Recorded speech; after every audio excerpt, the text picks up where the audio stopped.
So stuff and things. So today's not Thursday, today's Friday, and I'm posting after Alicia has already posted a video, surprisingly early in the morning. I guess that's because she has school now, which is exciting. I haven't watched her video yet, which I probably should have watched before filming mine. I have priorities. So many priorities. Look at all the priorities I have. Like I'm watching 10 seasons of Friends. Phoebe is having babies. I should be reading about, for God's sake, historiography. Yesterday, I learned about things in my class that were things. It wasn't history of modern psychology, it was just a history of like neuroscience and stuff in my other class.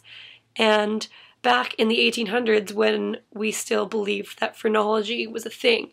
And phrenology is basically when they would like feel up your head and you've got little bumps on your head, and they thought that that was related to like the hyper something in your brain, which basically meant that areas of your brain that were enlarged.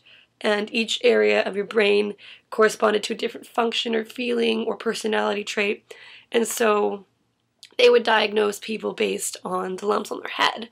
And most people have little lumps on the back of their head right there naturally, just because that's how our skull is shaped. And then there's like nodes or something there, I don't know.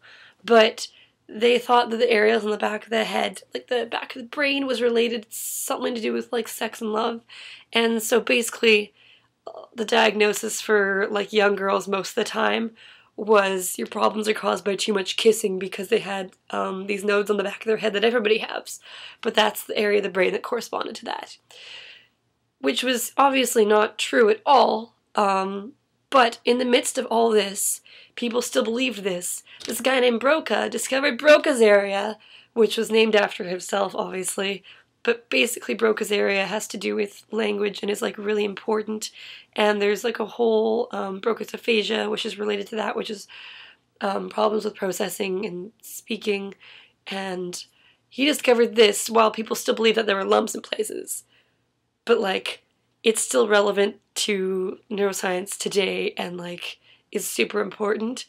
And that's super cool. This thing that was like relevant today was discovered in the 1800s when people believed really stupid shit. You guys didn't care at all about what I just said, but I blame the fact that we didn't have a theme this week.